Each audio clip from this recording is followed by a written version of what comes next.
Cette charmante jeune femme que vous voyez sur l'image explique que les hommes ne devraient pas se laisser manipuler par la beauté des femmes. En effet, elle explique qu'il y a beaucoup d'hommes, surtout quand ils ont beaucoup d'argent, et qui voient une femme qui est magnifique. Bon, elle est aux États-Unis, donc elle aura tendance à parler des femmes surtout très claires, métissées, entre autres, hein, ou une femme qui a un beau corps ou un beau bouti peut très facilement se laisser séduire et baisser ses standards et ne pas faire attention à d'autres aspects. Donc elle dit que il faut éviter de fonctionner comme ça et peu importe la femme qui est en face de toi, de toujours garder tes critères, tes standards et que elle, entre autres, dans son cas, hein, bon, moi je trouve qu'elle est très jolie. Après, son maquillage, je pense aussi qu'elle est très jolie parce que je trouve qu'elle a plutôt des traits intéressants, un visage très intéressant. Elle dit que quand les hommes la draguent pour sa beauté, en général, elle ne préfère pas donner suite à ces hommes-là parce que pour elle, c'est pas des hommes qui ont réellement de la valeur. Pour elle, elle préfère les hommes qui s'intéressent à elle pour deux aspects. Alors moi, je vais tenter de donner mon avis sur la question. Alors il faut savoir que sociologiquement, les hommes qui auront tendance à avoir beaucoup plus d'argent et beaucoup plus de succès vont avoir tendance à être datés ou à se mettre en couple avec des femmes qui sont très très belles, genre mannequins, ou en tout cas qui sont considérées, selon la société bien évidemment, comme très très belles. Grandes de taille, minces, voilà. Après ça c'est des critères plutôt européens, hein, mais on va rester sur ces critères-là parce qu'on est quand même en Occident. Pourquoi? Parce que selon les sociologues, hein, ça permet à l'homme d'augmenter son capital sympathie. En effet, une femme très belle et très jeune, ça donne à l'homme un capital sympathie et ça lui donne une aura de gagnant, de vainqueur, ça renforce son succès. Voilà. Par contre, un homme qui a peut-être moins de revenus, lui, il pourra prétendre à une femme peut-être jolie ou beauté plus ou moins normale, on va dire ça comme ça pour ne pas aller trop dans la dévalorisation. Après, dans le cadre du type de femme que l'on est, on peut être une femme très très belle, magnifique, mais de nos jours, hein, parce que le monde maintenant a changé, les femmes ont accès à l'éducation, au monde du travail, à l'instruction plutôt. Tu peux être une femme magnifique, mais si tu n'as pas une certaine instruction, et bien évidemment, bah, tu n'as pas une certaine éducation qui va avec donner au sein de la maison, ou peut-être que tu as acquis au fil de tes expériences et dans ton environnement, hein, on va dire ça comme ça, la probabilité que tu accèdes à un homme qui est très riche, qui a du succès, est très faible. Parce que les hommes souvent qui sont très riches et qui ont beaucoup de succès, ils vont profiler pas que la beauté physique, ils vont aussi regarder l'éducation et l'instruction. Pourquoi? Parce qu'ils évoluent dans certains cercles, certains environnements où ça va te demander certaines compétences, certaines skills de communication, de discussion, gérer la pression, le stress, pouvoir te discipliner. Voilà, il y a plein de choses qui vont rentrer en compte qui, malheureusement ou heureusement, si tu es ici d'un milieu modeste, mais tu n'as jamais, en tout cas, tu ne t'es jamais donné la peine de finir une formation ou de développer, je ne sais pas, un talent, une compétence ou exceller dans un domaine, peu importe, il y a certains traits de caractère, même si tu es quelqu'un de bien, travailleuse, tout ce que tu veux, que tu ne vas pas développer, en tout cas qui ne seront pas utiles à son environnement là où lui, il évolue. C'est normal.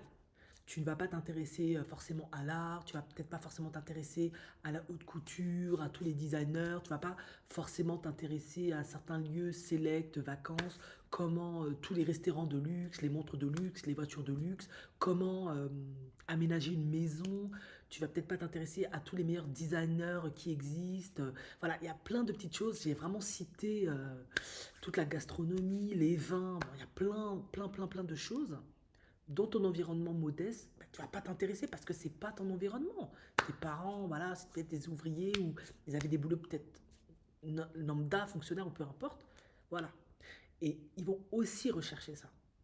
Ce qui signifie que quand cette femme, elle explique que elle, elle pense que les hommes ne devraient pas s'intéresser aux femmes uniquement pour leur beauté et leur beauty, Elle n'a pas tort.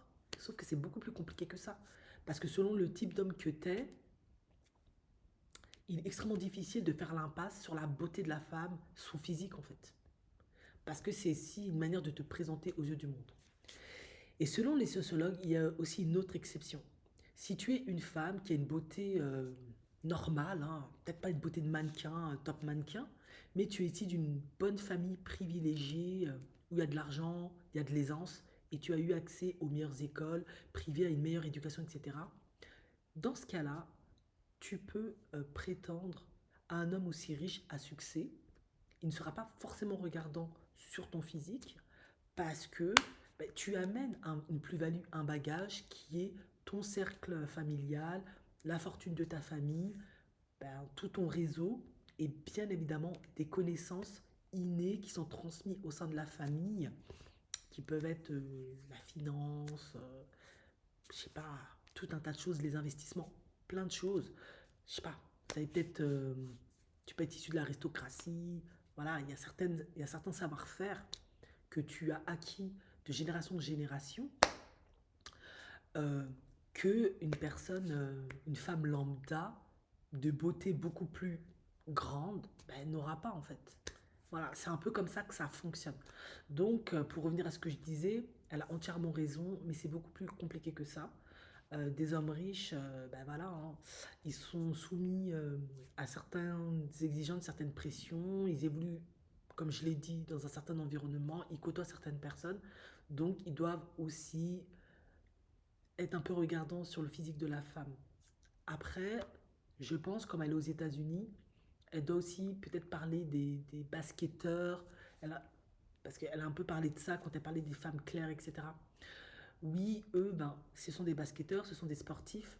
Donc, à part ceux qui vont épouser la femme qu'ils ont comme un Magic Johnson ou un LeBron James qui ont épousé les femmes qu'ils ont connues au lycée, qui les ont vues évoluer, connaissent leur personne, leur caractère, qui les soutiennent, qui les suivent. Et la fonction réellement de cette femme-là, c'est centré relativement sur la famille et la gestion. Elles ont d'autres fonctions aussi, mais c'est vraiment centré sur la famille et sur l'homme. Là, c'est autre chose. Après, il y en a d'autres, eux, effectivement, ils vont avoir tendance à épouser les femmes de télé-réalité ou les mannequins ou des femmes qu'on appelle les wags. Effectivement, comme elle dit, qui sont juste magnifiques, qui ont un bon bouti, mais qui sont peut-être pas forcément éduquées. Ça revient toujours au même, hein. Euh, Selon aussi ce que tu recherches dans le cercle auquel tu évolues, tu vas choisir aussi la femme en fonction de ça. Peut-être que ces basketteurs-là, ils n'ont pas forcément besoin de femmes extrêmement instruites et cultivées parce qu'ils évoluent dans un milieu sportif et c'est pas nécessaire. Il faut juste qu'elles soient belles et magnifiques parce qu'ils vendent surtout leur image, en plus, bien évidemment, en premier lieu, leur performance sportive, mais après, c'est surtout une image qu'ils vendent parce qu'ils vont avoir des marques qui vont leur proposer des collaborations pour des vêtements, des choses comme ça. Donc, il n'y a peut-être pas forcément besoin d'une femme extrêmement instruite, cultivée, etc. Après, certains le font, comme Dr. Dre, sa dernière femme, qu'il a épousée, parce qu'avant il n'épousait pas des femmes, il avait des enfants comme ça, les baby mamas, c'était une avocate. Pourquoi? Parce que Dr. Dre, c'est un certain rappeur, mais il a une immense fortune, colossale, et il a besoin de la gérer, d'être entouré de manière avisée, d'être entouré d'une femme qui a, en tout cas lui dans son cas, des compétences extrêmement... Voilà, lui il avait peut-être besoin plus de ça pour faire peut-être plus confiance. Il y a plein de critères après qui rentrent en compte. Voilà, donc lui il a préféré prendre une avocate, bien que lui, talentueux, brillant, n'a peut-être pas fait n'est peut-être pas allé très loin dans les études. Voilà, donc ça dépend. Et en plus, ce qui était particulier dans le cas de Dr. Dre, c'est que sa femme, c'était une très belle femme. En plus, elle était avocate. Donc, il a eu les deux. Voilà, ça dépend. Donc moi, je pense que certains hommes riches, effectivement, peuvent être avec des femmes qui sont peut-être pas trop jolies. Mais honnêtement, de ce que moi j'ai observé, 80%, si ce n'est 90% d'entre eux ont toujours des femmes qui sont soit extrêmement belles, magnifiques, genre à la Gisèle Bündchen, Naomi Campbell, ce genre de profil, Tara Banks, ou elles sont quand même très jolies par rapport à des filles lambda, comme on dirait, quoi. Il y a aussi ça. Après, ils évoluent dans certains cercles, donc ils vont choisir des femmes aussi issues du cercle qui sont dans leur environnement en fait. Ils vont peut-être pas forcément aller chercher la femme qui a grandi dans leur banlieue, dans leur ghetto. Souvent, c'est pas comme ça. Voilà, moi c'est mon avis. J'espère que j'ai été assez clair.